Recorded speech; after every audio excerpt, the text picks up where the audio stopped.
આ જે કંઈ આજુબાજુ તમારે બની રહ્યું છે એ કેમ બની રહ્યું છે? જે કંઈ પણ બન્યું છે એ તત્વ દ્રષ્ટિએ શું? હા, કર્મ બોલ એના કરતાં કોઈક સારા શબ્દ બોલ ને આ જ ચીજ માટે. પુણ્ય પાપ. કારણ કે નવ તત્વોમાં પુણ્ય પાપ આવશે, કર્મ શબ્દ નહીં આવે.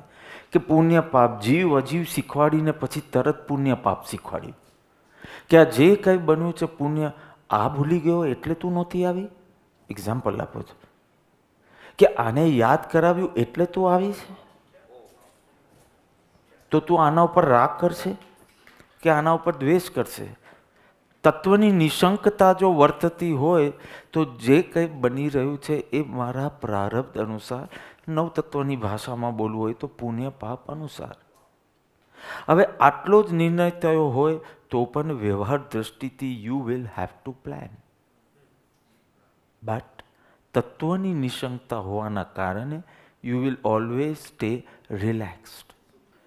હવે જો આટલું સ્પષ્ટ માન્યતા તમારી હોય તો મને કહો કે તમે પ્લાન કરશો કે નહીં? તો કે એ તમારી વ્યવહારિક ડ્યુટી તરીકે પ્લાન કરવું જ પડશે, પણ તમે રિલેક્સ્ડ જ રહેશો. થોડું આગળ જઈને બોલું તો સંતુષ્ટ જ રહેશો. જે કંઈ થશે, મારા પુણ્યથી મને આટલું વધારે ના મળે ને મારો પાપનો ઉદય હોય તો આખું બ્રહ્માંડ કંઈ ના કરીશું. તીર્થંકરોના જીવન તપાસો, સદગુરુઓના જીવન તપાસો. કોઈને ટીબી થવાનો હોય તો ટીબી, ને સંગ્રહની થવાનો હોય તો સંગ્રહની, કેન્સર થવાનો હોય તો કેન્સર, ને કાનમાં ખીલા ઠુકાવવાનો હોય તો કાનમાં ખીલા, ને ક્રોસ પર ચડવાનો હોય તો ક્રોસ. નથિંગ.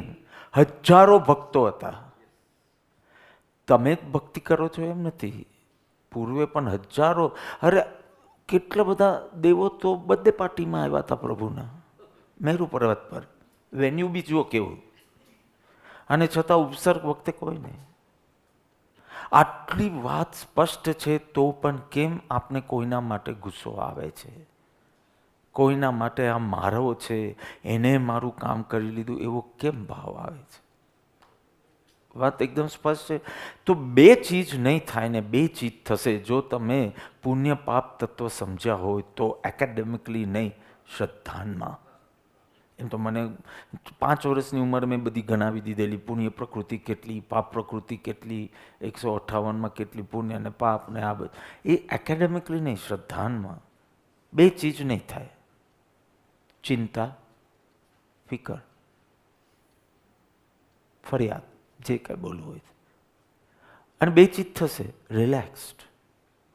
તારા પુણ્યથી તને ઓછું મળે તો વિતરક ભગવાન ખોટા, ને તને તારી પુણ્યાય ન હોય તો વધારે કેમ મળવું જોઈએ? અને વધારે મળવાનું બી નથી તો એની ઈચ્છા બી શું કામ કરવી જોઈએ? એકદમ સિમ્પલ. પુણ્ય પાપની નિશંકતા. હું પેલા જીવ અજીવની બોલ્યો હતો, હવે પુણ્ય પાપની બોલું. પુણ્ય પાપ બ્રેકેટ પ્રારબ્ધ, એની નિશંકતા હોય તો ફરિયાદ નહીં, ચિંતા નહીં, રિલેક્સ્ડ, સંતુષ્ટ. સંતોષ બી, કારણ કે તું અસંતોષ કરશે તો બી આમ જ રહેવાનું છે. તું આનંદમાં રહેશે તો આમ નહીં રહે, તું અવિપાક નિજરા બી કરશે. હવે તો મારે નિજરા શબ્દ નહીં બોલાય, હેવ ટુ સે કયું ભોગવ્યા વિના એ અવિપાક, ભોગવીને એ સવિપાક.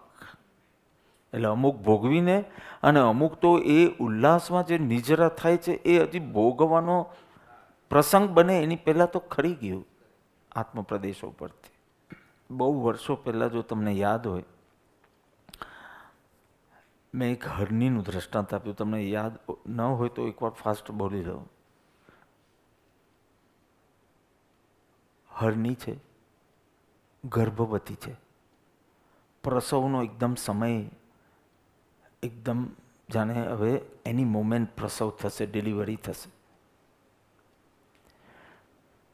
એ જ્યાં છે ત્યાં લેફ્ટમાં જુએ છે તો એક શિકારી ધનુષ ઉપર બાણ લગાવી હરણીને મારવા માટે બરાબર એમ લઈ અને બસ છોડવાની અણી પર છે. એટલે ત્યાં શું છે? લેફ્ટમાં મૃત્યુ, ત્યાં મૃત્યુ છે. રાઈટમાં એક સિંહ મોઢું ફાડીને જાણે હમણાં તારા મારવાનો હોય એવી તૈયારી વાળો છે. તો રાઈટમાં શું છે? પાછળ વન છે અને વનમાં આગ લાગી છે, દાવાનળ. તો પાછળ શું છે? વીજળી છે. અને કે વીજળીને બધું તો આપણે જોયું કેવા અવાજ કરે, બધા 3 જણ ઊભા થઈ ગયા. થંડર, લાઇટનિંગ, વરસાદ, અને આગળ એક નદી છે, એમાં ઓલરેડી પૂર છે. હરણી શું કરે? લેફ્ટમાં જાય તો શિકારીનો ભાઈ છે, રાઈટમાં જાય સિંહનો છે. પાછળ જઈ શકે નહીં કારણ કે આગ લાગી છે જંગલમાં, એટલે ત્યાં બળી જવાય. આગળ જાય તો પૂરમાં તણાઈ જાય.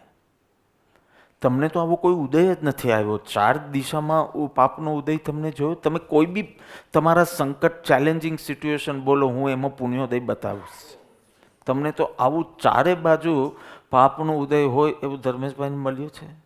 તો કે એક દિશામાં મળે તો બીજી 3 દિશામાં. એટલે there is always some પુણ્યોદય. If you are blind to it is another thing. But હવે આને તો કયો પુણ્યોદય છે?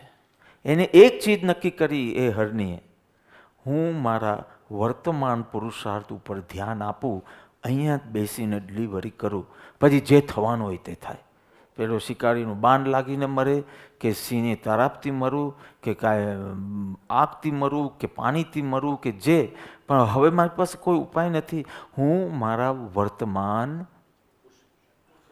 પૂર્વનો પુરુષાર્થ બી નહીં, ભાગ્યને આધીન બી નહીં રહું.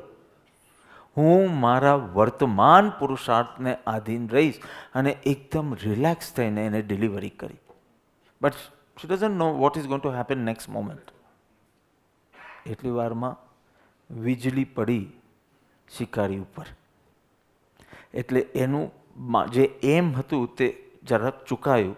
એ એરો સિંહને વાગ્યો.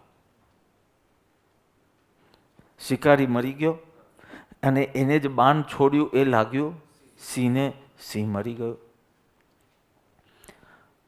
વરસાદ પડ્યો, વીજળીને બધું તો વરસાદ પડ્યો, પેલો દાવાનળ શાંત થઈ ગયો, વગેરે વગેરે. તમે જુઓ એને શું કર્યું?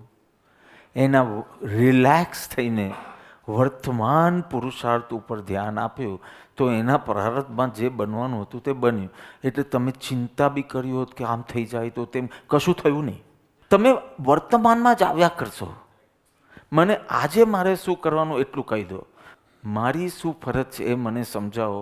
શું થશે અને કેમ આવું થયું એ મારા કોઈ વિકલ્પો જ નથી.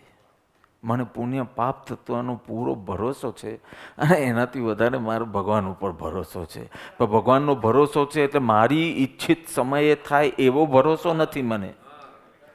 હમણાં મારા હૃદયમાં જાગ્રત મારો ઉપયોગ છે એ ભરોસો છે મને.